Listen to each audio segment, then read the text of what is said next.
یہودی لابی، یہ اقوام متحدہ والے، یہ UN والے اسی حکمراں کو دیکھنا چاہتے ہیں جو حکمراں ان کی بات کہے گا، جو حکمراں ان کی ہاں میں ہاں ملائے گا۔ کوئی بھی حکمراں اگر مسلمانوں کے حق کی بات کرے گا، قرآن کی بات کرے گا، اتحاد کی بات کرے گا، اسے ختم کر دیں گے۔ صدام حسین اتحاد کی بات کرتا تھا، مسلمانوں کے حق کی بات کرتا تھا، اسے ختم کر دیا گا۔ معمر قذافی مسلمانوں کے حق کی بات کرتا تھا، اتحاد کی بات کرتا تھا، اتفاق کی بات کرتا تھا، مسجد اقصیٰ کی بات کرتا تھا، مسجد اقصیٰ کی آزادی کی بات کرتا تھا، عرب یونین کی بات کرتا تھا، مسلمانوں کے حق کے لیے بولتا تھا، اس کو ختم کر دیا۔ اور اسی مصر کی سرزمین پر جہاں اب عبد الفتاح السیسی جیسا غدار اور یہودیوں کا نمک کھانے والا زرخرید غلام حکمراں ہے، اسی مصر کی سرزمین پر ایک پارٹی ہے اخوان المسلمین۔ اخوان المسلمین نے محنت کر کے پورے مصر میں کمپیننگ کری اور الیکشن لڑا باقاعدہ طور پر جمہوری طریقے سے، اور ساری عوام نے اخوان المسلمین کو ووٹ دیا اور اخوان المسلمین نے باقاعدہ طور پر حکومت بنائی، اور اس کے جو پریسیڈنٹ بنے، جو وزیر اعظم بنے، وہ ڈاکٹر حافظ محمد مرسی بنے۔ لیکن کیوں؟ وہ اسلام کی بات کرتے تھے، وہ قرآن کی بات کرتے تھے۔ یہ سیکولرزم یعنی اس حکمراں کو پسند کرتے ہیں جو ان کی غلامی کرتا رہے۔ محمد مرسی نے جیسے ہی حلف اٹھایا تو انہوں نے کہا کہ ہم مسجد اقصیٰ کی آزادی کے لیے لڑیں گے، ہم فلسطینی مسلمانوں کے لیے رفح کا بارڈر کھول دیں گے، کیونکہ یہ جو فلسطین غزہ کے لوگ ہیں یہ پچھلے تقریباً 20 سالوں سے ایک اوپن جیل میں رہ رہے ہیں۔ پچھلے 20 سالوں سے جیل سمجھتے ہیں چاروں طرف سے آپ کو مسجد میں قید کر دیا جائے، اس مسجد میں کہ آپ باہر نہیں نکل سکتے، بس یہیں رہیں گے، تو یہ جیل ہے۔ چاہے آپ کو کتنے بڑے علاقے میں آپ کو چھوڑ دیا جائے اور آپ پر پابندی ہو کہ آپ یہاں سے باہر نہیں نکلیں گے، تو کیا یہی اسی چیز کا نام جیل ہے؟ چاہے وہ چھوٹی جیل ہو، چاہے وہ بڑی جیل ہو۔ تو یہ جو غزہ ہے جس کا نقشہ میں نے آپ کو بتایا، ایک طرف مصر، دو طرف اس کے اسرائیل، ایسے یوں اسرائیل ہے، اور ایک طرف اس کے سمندر ہے۔ تو یہ غزہ کے مسلمان پچھلے 20 سالوں سے محاصرے میں ہیں، ان کا گھیراؤ کر رکھا ہے اسرائیل نے۔ رفح کا بارڈر جو مصر سے لگا ہوا ہے، حالانکہ مسلمانوں کی حکومت وہ بند ہے، لیکن جب اخوان المسلمین کے صدر محمد مرسی آئے اور انہوں نے الیکشن جیتا تو انہوں نے اعلان کر دیا کہ رفح کا بارڈر 24 گھنٹے کھلا ہوا ہے فلسطینی مسلمانوں کے لیے، جب چاہیں وہ آئیں جائیں، تجارت کریں، کاروبار کریں، کوئی ان کے لیے پاسپورٹ نہیں، کوئی ان کے لیے رکاوٹ نہیں، وہ مصر کے اندر آئیں، تجارت کریں۔ اب دشمنوں کو یہ بات اچھی نہیں لگی، انہیں پتہ لگا کہ اگر یہ غزہ کے مسلمان مصر کے راستے سے پوری دنیا میں جا سکتے ہیں، ترقی کر سکتے ہیں، پوری دنیا سے مال اکٹھا کر سکتے ہیں، بہت کچھ کر سکتے ہیں، تو یہ ہمارے لیے خطرہ ہے۔ فوراً انہوں نے اپنے نمک خار اور اپنے زرخرید غلام عبد الفتاح السیسی جو فوج کا کرنیل تھا، اس کے خلاف اس کو کھڑا کر کے صدر محمد مرسی کے خلاف بغاوت کروائی اور محمد مرسی کو جیل میں ڈال دیا گیا۔ یعنی عوام کا چنا ہوا صدر، عوام کی چنی ہوئی پارٹی کے لوگوں کو جیلوں میں ڈال دیا گیا اور ان کی حکومت کو راتوں رات ختم کر دیا گیا۔ جس طریقے سے صدام کو ختم کیا گیا، معمر قذافی کو ختم کیا گیا، اخوان المسلمین کے صدر کو ختم کر دیا گیا، اسی طریقے سے 2006 میں حماس نے جب الیکشن جیتا تو الفتح پارٹی جو ویسٹ بینک میں حکومت کرتی ہے، جس کو فلسطین کہتے ہیں، غزہ الگ ہے، فلسطین الگ ہے، فلسطین 2 حصوں میں بٹا ہوا ہے، تو پوری دنیا فلسطین اس کو مانتی ہے جو ویسٹ بینک ہے، جو یروشلم کے آس پاس کا علاقہ ہے، جس میں الفتح پارٹی کی حکومت ہے، جو حکومت انہوں نے ہی بنوائی ہے، اسرائیل کے لوگوں نے، امریکہ کے لوگوں نے بنوائی ہے۔ اس کا جو صدر ہے محمود عباس، وہ امریکہ کا اور یہودیوں کا غلام ہے، جیسا وہ چاہتے ہیں ویسا وہ کرتا ہے۔ کیوں اب جو بمباری ہو رہی ہے، جو قتل عام ہو رہا ہے، وہ غزہ کے مسلمانوں کا ہو رہا ہے، فلسطین کے مسلمانوں کا جو ویسٹ بینک میں ہے ان کا نہیں ہو رہا ہے، کیونکہ وہاں جو حکومت ہے وہ یہودیوں کے تلوے چاٹنے والی حکومت ہے، وہ اسرائیل کے تلوے چاٹنے والی حکومت ہے، امریکہ کے تلوے چاٹنے والی حکومت ہے۔ تو 2006 میں جب حماس نے پورے غزہ پر بھی حکومت بنائی، ویسٹ بینک میں بھی حکومت بنا لی، فلسطین کے دونوں حصوں پر انہوں نے الیکشن جیت لیا، تو اب کیا ہونا چاہیے تھا؟ جب الیکشن جیت لیا تو انہی کی حکومت ہونی چاہیے تھی۔ فوراً اسرائیل نے، امریکہ نے مداخلت کر کے آپس میں خانہ جنگی کرا دی، الفتح پارٹی کو اور حماس پارٹی کو، دونوں کو آپس میں لڑوا دیا، آپس میں مسلمان لڑنے مرنے شروع ہو گئے۔ آخرکار نتیجہ یہ ہوا کہ ویسٹ بینک کے علاقے پر الفتح پارٹی نے قبضہ کر لیا اور اپنا وزیر اعظم بنا دیا محمود عباس کو، اور ادھر غزہ کی پٹی پر حماس کا ہی قبضہ برقرار رہا، حماس نے اپنا وزیر اعظم اسماعیل ہانیہ کو بنا دیا۔ تو یہ فلسطین کی تاریخ ہے، یہ غزہ کی تاریخ ہے، اس کو سمجھنا چاہیے۔ لوگوں کو پتہ ہی نہیں غزہ کیا ہے، لوگوں کو پتہ ہی نہیں حماس کیا ہے، لوگوں کو پتہ ہی نہیں الفتح کیا ہے، لوگوں کو پتہ ہی نہیں ویسٹ بینک کیا ہے، لوگوں کو پتہ ہی نہیں بیت المقدس کیا ہے۔ بیت المقدس شہر کا نام ہے، مسجد اقصیٰ، لوگ وہ جو گولڈن سا ایک ہمیں ٹیمپل نظر آتا ہے، جو گنبد نظر آتا ہے، ہم سمجھتے ہیں مسجد اقصیٰ وہ ہے، نہیں، وہ مسجد اقصیٰ نہیں ہے، وہ قبۃ الصخرہ ہے، وہ ایک کیا ہے، قبہ ہے، ایک ٹیمپل ٹائپ کا ہے، لیکن وہ مسجد اقصیٰ بہت بڑی ہے، کئی ایکڑ زمین میں مسجد اقصیٰ ہے، تو وہ مسجد اقصیٰ نہیں ہے۔ تو اس لیے آج ہمیں ضرورت اس بات کی ہے کہ ہم مسجد اقصیٰ کی تاریخ کو پڑھیں، مسجد اقصیٰ کو سمجھیں، مسجد اقصیٰ کی اہمیت کو سمجھیں، فلسطین کی تاریخ کو پڑھیں، فلسطین کے جغرافیہ کو سمجھیں، اور فلسطینی مسلمانوں کے ساتھ یہ جو ظلم ہو رہا ہے، اس ظلم کے خلاف ہم اپنے طور پر ہم کیا کر سکتے ہیں، ہم اس جنگ میں اپنے مسلمان بھائیوں کی مسجد اقصیٰ کی آزادی کے لیے کیا مدد کر سکتے ہیں، اس پر ہمیں سوچنا چاہیے۔ اور آپ اس بات کو نوٹ کر لیں، یہ جو جنگ ہے، یہ جنگ تیسرے ورلڈ وار کی طرف جا رہی ہے، اور میرا ماننا تو یہ ہے، میری اپنی ذاتی رائے یہ ہے کہ تیسرا ورلڈ وار شروع ہو چکا ہے، اگر آپ حدیث پر غور کریں۔ دیکھیے ایک حدیث میں آپ کو سناتا ہوں، آج صبح وہ حدیث میں نے پڑھی اور میں کافی نوٹ کر رہا تھا کہ دیکھیے اللہ کے نبی صلی اللہ علیہ وسلم نے دیکھیے کیا ارشاد فرمایا۔ ابن ماجہ کی روایت ہے، اور حافظ ابن حجر اسقلانی نے کہا ہے کہ صحیح روایت ہے، صحیح حدیث ہے۔ کیا روایت ہے؟ اللہ کے نبی نے ارشاد فرمایا کہ جنگ عظیم اور قسطنطنیہ فتح ہونے کے درمیان 6 سال لگیں گے۔ جنگ عظیم، قسطنطنیہ بولتے ہیں استنبول کو، جہاں ٹرکی کی حکومت ہے، جنگ عظیم اور قسطنطنیہ کے فتح ہونے میں 6 سال لگیں گے، 7ویں سال دجال آ جائے گا۔ 7ویں سال کیا ہوگا؟ دجال آ جائے گا۔ اب ذرا عصر حاضر سے اس کو تطبیق دیں، کیونکہ امام مہدی جو آئیں گے تیسری جنگ عظیم میں ہی آئیں گے، ان کے آنے کے بعد جنگ نہیں چھڑے گی، جنگ چھڑ چکی ہوگی اور جنگ اپنے آخری مرحلے میں ہوگی، اس وقت امام مہدی تشریف لائیں گے۔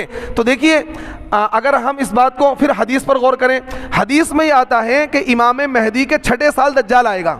امام مہدی کا جو زمانہ ہے وہ 7 سال کا، بعض حدیثوں کے مطابق 9 سال کا، 7 سال کا یا 9 سال کا۔ تو امام مہدی کا جو 6واں سال ہوگا اس میں دجال ظاہر ہو جائے گا۔ اب اس حدیث پر غور کریں، اللہ کے نبی نے ارشاد فرمایا کہ جنگ عظیم اور قسطنطنیہ کے فتح ہونے میں کتنا وقت لگے گا؟ 6 سال لگے گا، 7ویں سال میں دجال آ جائے گا۔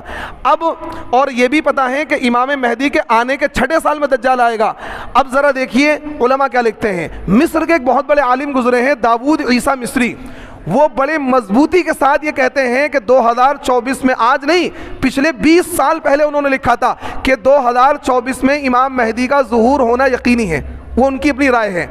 بہت سے علماء نے یہ لکھا ہے کہ 2024 میں امام مہدی ظاہر ہو سکتے ہیں، ایک امکانی بات لکھی، لیکن داؤد عیسیٰ مصری کہتے ہیں کہ 2024 میں امام مہدی ظاہر ہو جائیں گے۔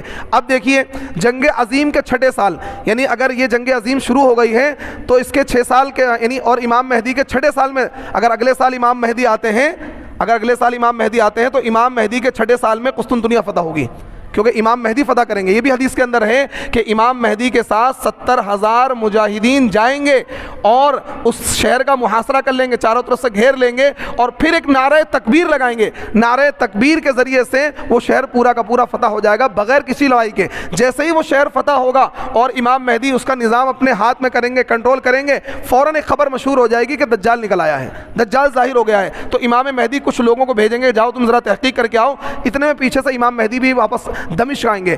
دمشق میں ایک جگہ ہے الغوطہ نامی، ملک شام میں ایک جگہ ہے الغوطہ نامی، وہ امام مہدی کا فوجی ہیڈ کوارٹر ہوگا۔ جب وہاں واپس آئیں گے تو پتہ لگے گا دجال نکل آئے گا۔ اب حدیث کو آپ پڑھیں، حدیث میں آتا ہے کہ دجال کسی چیز پر غصہ ہو کر اچانک نکل آئے گا، غصہ ہو کر۔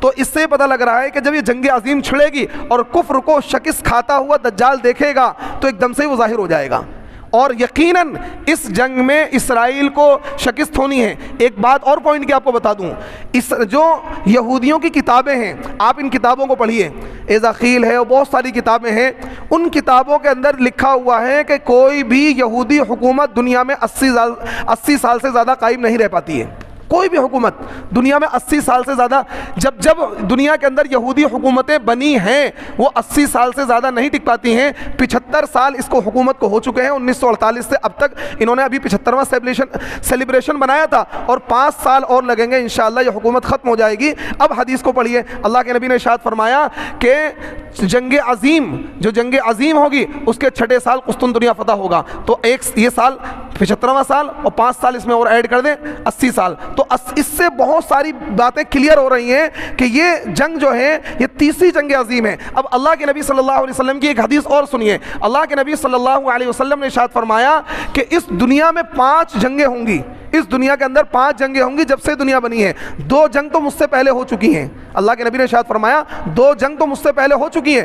3 جنگ میرے بعد اس دنیا کے اندر ہوں گی. تو پہلی جنگ کب ہوئی؟ 1914 سے 1919 تک. سیکنڈ ورلڈ وار کب ہوا؟ 1939 سے 1945 تک. تیسری جنگ عظیم میرے اپنی معلومات کے مطابق یہ تیسری جنگ عظیم ہو چکی ہے، کیونکہ پوری دنیا خاموش تماشائی بنی ہوئی ہے اور خاموشی سے اسرائیل کا ساتھ دے رہی ہے. اور تیسری جنگ عظیم کے بارے میں اللہ کے نبی نے یہ بھی ارشاد فرمایا جو تیسری جنگ ہوگی وہ کفر اور اسلام کی جنگ ہوگی. ایک طرف پکے ایمان والے ہوں گے جن کے دل میں نفاق نہیں ہوگا. مومن 2 طرح کے ہوتے ہیں جن کے دل میں، عبد الفتاح السیسی جیسے حکمراں اور آج کے حکمراں، عرب کے حکمراں دیکھیے فلسطینی مسلمانوں کی لاشوں کے ٹکڑے پڑے ہوئے ہیں، وہ چیخ کر کہہ رہے ہیں یا مدد یا مدد، اے مسلمانوں، اے نوجوانوں، اے کیا ہو گیا تمہیں، ہماری عزتیں لوٹی جا رہی ہیں اور پوری دنیا کا مسلمان خاموش تماشائی بنا ہوا ہے. کیا ایسا اللہ کے نبی کے زمانے میں ممکن تھا؟ کیا پچھلے دور کے جو مسلمان تھے اگر کسی ایک مسلمان کو مصیبت میں دیکھتے تھے تو اپنی حکومتوں کو داؤں پر لگا دیتے تھے؟ تو اللہ کے نبی نے ارشاد فرمایا تیسری جو جنگ ہوگی وہ بالکل خالص ایسی جنگ ہوگی کہ ایک طرف کفر اور نفاق ہوگا اور ایک طرف پکے ایمان والے ہوں گے. اس طرف پکے ایمان والے فلسطینی مسلمان ہیں کہ جن کے دلوں میں ذرہ برابر اسرائیل کا خوف نہیں ہے، وہ صرف اللہ سے ڈرتے ہیں. انہوں نے طے کر لیا ہے کہ ہم خون کے آخری قطرے تک لڑیں گے چاہے کچھ بھی ہو جائے، اس جنگ میں ہم پیچھے نہیں ہٹیں گے. تو اس جنگ میں، فلسطین کی اس جنگ میں مسلمانوں کے وہی ملک یا وہی مسلمان ساتھ دیں گے جن کے دلوں میں پکا یقین ہوگا، پکا ایمان ہوگا، مضبوط ایمان والے ہوں گے. جو منافق قسم کے مسلمان ہوں گے جن کے دلوں میں دنیا کی محبت ہوگی اور جن کے دلوں میں مال کی محبت ہوگی، جو دنیا میں ہمیشہ جینا چاہتے ہیں، ایسے مسلمان خاموش تماشائی بنے رہیں گے یا کفر کے لشکر کا حصہ بن جائیں گے. تو اس لیے میرے دوستوں یہ دنیا اپنے آخری پڑاؤ میں داخل ہو چکی ہے.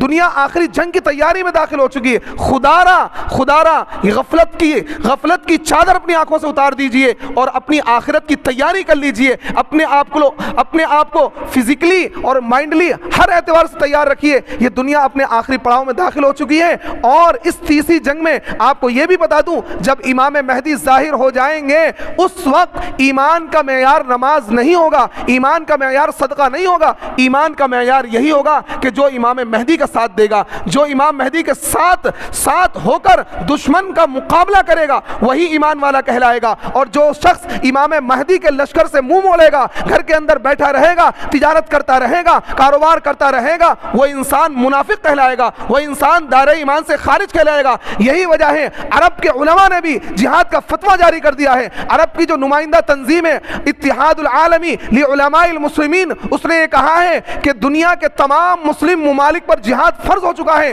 جو حکمراں طبقہ ہے اس کو چاہیے فلسطین کو تباہی سے بچائیں، وہاں کے مسلمانوں کو قتل عام سے بچائیں، مسجد اقصی کی آزادی کے لیے میدان میں آئیں اور اسرائیل کے مقابلے کے لیے اپنی فوجوں کو اتار دیں. اور خاص طور پر جو فلسطین کے قریب کے ملک ہیں، مصر ہیں، اردن ہیں، لبنان ہیں، شام ہیں، ان ملکوں کی سب سے پہلی ذمہ داری ہے کہ فلسطین کے مسلمانوں کے لیے اپنی فوج کو اتار دیں، اپنی حکومت کو داؤں پر لگا دیں. لیکن فلسطینی مسلمانوں کو اس طریقے سے بے سر و سامانی کے عالم میں نہ چھوڑیں. لیکن اگر آج یہ حکمراں بیدار نہیں ہوئے، انہوں نے فلسطینی مسلمانوں کی مدد نہیں کری، تو کل قیامت کے دن اللہ کے نبی کو کیا منہ دکھائیں گے، اللہ کو کیا منہ دکھائیں گے؟ یہ اگر انہوں نے نے فلسطینی مسلمانوں کی مدد نہیں کری تو یہ غدار کہلائیں گے، یہ اللہ کے نبی کے بھی غدار ہیں، دین کے بھی غدار ہیں، اللہ کے بھی غدار ہیں، یہ سزا کے مستحق ہوں گے۔ اور کل قیامت کے دن یہ اللہ کے نبی حوض کوثر پہ جب کھڑے ہوں گے، مجاہدین کو، نیک لوگوں کو، اہل اسلام کو جب حوض کوثر سے پانی پلائیں گے، ایسے لوگوں کو اللہ کے نبی وہاں سے دھتکار کر بھگا دیں گے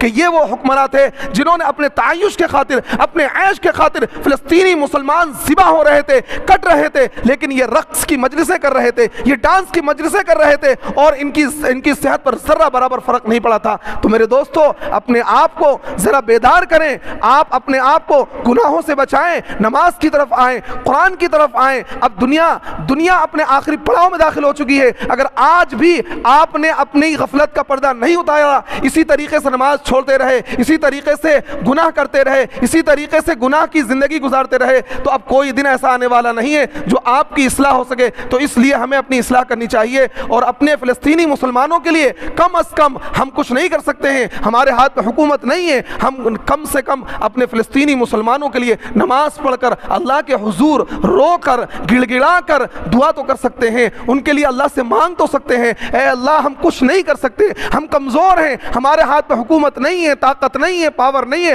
لیکن اے اللہ ہم تیرے سامنے دو آنسو بہا سکتے ہیں۔ اے اللہ ہمیں معاف کر دینا، ہم کچھ نہیں کر پا رہے ہیں اللہ، لیکن ہم دعا کر رہے ہیں اللہ ان کی مدد کے لیے آپ فرشتے اتار دیجئے، ان کی مدد کے لیے مسلم حکمرانوں کے دلوں میں قومی حمیت، قومی غیرت پیدا فرما دیجئے۔ آپ وہ منظر خدا کی قسم جب آپ دیکھیں گے تو آپ کو نوالا اچھا نہیں لگے گا، آپ کو روٹی اچھی نہیں لگے گی، اگر آپ کے اندر ایمان ہوگا۔ وہاں کے مناظر دیکھیے، پورا شہر تہس نہس ہو چکا ہے، ہزاروں عمارتیں، 18,000 ٹن بارود اسرائیل اس چھوٹے سے خطے پر گرا چکا ہے۔ ہیروشیما اور ناگاساکی پر جو امریکہ نے ایٹم بم گرایا تھا 1.5 کا تھا وہ، اور آپ دیکھیے اس سے دگنا بارود فلسطین کی سرزمین پر گرایا جا چکا ہے۔ آپ تصور نہیں کر سکتے ہیں، میں الفاظ میں بیان نہیں کر سکتا ہوں۔ اس لیے کم سے کم ادنا درجہ یہ ہے کہ ہم ان کے لیے دعا کریں، اور دوسرا درجہ یہ ہے اگر ہمارے اندر غیرت ہے، اگر ہم نے بے شرمی اختیار کر لی تو اس کا کوئی علاج نہیں ہے، اس کا علاج تو موت کے بعد ہی ہوگا۔ جو بھی فلسطین کی بنی ہوئی، اسرائیل کی بنی ہوئی چیزیں ہیں، یہ پیپسی ہے، یہ کوکو کولا ہے، یہ تھمس اپ ہے، یہ ڈیو ہے، یہ اسپرائٹ ہے، اس کو کیا ہے، اس کو نالیوں میں ڈال دیں، اس کو طے کر لیں، مر جائیں گے، لیکن کبھی بھی اسرائیل کی بنی ہوئی چیزوں کو استعمال نہیں کریں گے۔ اگر آپ نے اتنا نہیں کیا تو کل قیامت کے دن اللہ کے نبی کو کیا منہ دکھائیں گے، اللہ کے حضور کس منہ سے پیش ہوں گے؟ کم سے کم کہ انسان کے کرنے کا جو کام ہے وہ تو کر سکتے ہیں، دعا تو کر سکتے ہیں، اس میں تو کوئی رکاوٹ نہیں ہے، لیکن اسرائیل، وہی اسرائیل جو اسی پیپسی سے پیسہ کماتا ہے، اسی کوکو کولا سے پیسہ کماتا ہے، اسی کیا ہے اسپرائٹ سے پیسہ کما کر اس سے ہتھیار خریدتا ہے، اسی ہتھیار سے فلسطینی مسلمانوں کو نشانہ بناتا ہے، ان کے سینوں کو نشانہ بناتا ہے۔ تو کیا ہم اپنے پیسے کا استعمال اس طریقے سے کروائیں گے کہ ہمارا پیسہ اور ہمارے بھائیوں کے خلاف استعمال ہو؟ کریں گے ایسا؟ نہیں کریں گے۔ اگر آپ کے اندر، ہمارے اندر غیرت ایمانی ہے، اللہ کی نبی کی محبت ہے، تو یہ طے کر لیں یہ چند دن کے لیے نہیں، زندگی بھر ہم ان چیزوں کا استعمال نہیں کریں گے انشاءاللہ اس پر عمل کریں گے مضبوطی کے ساتھ۔ جو دکاندار ہیں میں ان کو بھی کہوں گا کہ اپنی دکانوں پر اس طرح کی چیزیں جو اسرائیل کی بنی ہوئی ہیں، امریکہ کی بنی ہوئی رکھنا چھوڑ دیں، آپ ان کے بغیر بھی زندگی گزار سکتے ہیں۔ آپ ایمانی قوت کا مظاہرہ کریں۔ خدا کی قسم اس بائیکاٹ کا اثر یہ ہوا ہے کہ وہ گھٹنوں پر آ گئے ہیں، اب ایک پیپسی کی بوتل کے ساتھ 1 کلو چاول دے رہے ہوں، ایک پیپسی، ایسے آفر نکال رہے ہیں، لیکن آپ کو لالچ میں نہیں آنا ہے آپ کو، کیونکہ یہ ہماری قوم لالچی قوم ہے، یہ لالچ میں آ جاتی ہے۔ وہ 100 والی پیپسی 50 میں بیچیں گے، لیکن آپ چاہے وہ فری میں دیں، لیکن آپ کو نہیں پینی ہے، آپ کو استعمال نہیں کرنی ہے، چاہے وہ فری بانٹنے لگے، لیکن آپ کو استعمال نہیں کرنی ہے۔ انشاءاللہ اگر اتنا بھی نہیں کر پائے تو خدا کی قسم اللہ کے حضور ہم منہ دکھانے کے لائق نہیں رہیں گے۔ اللہ رب العزت ہمیں عمل کی توفیق عطا فرمائے۔ وآخر دعوانا ان الحمدللہ رب العالمین۔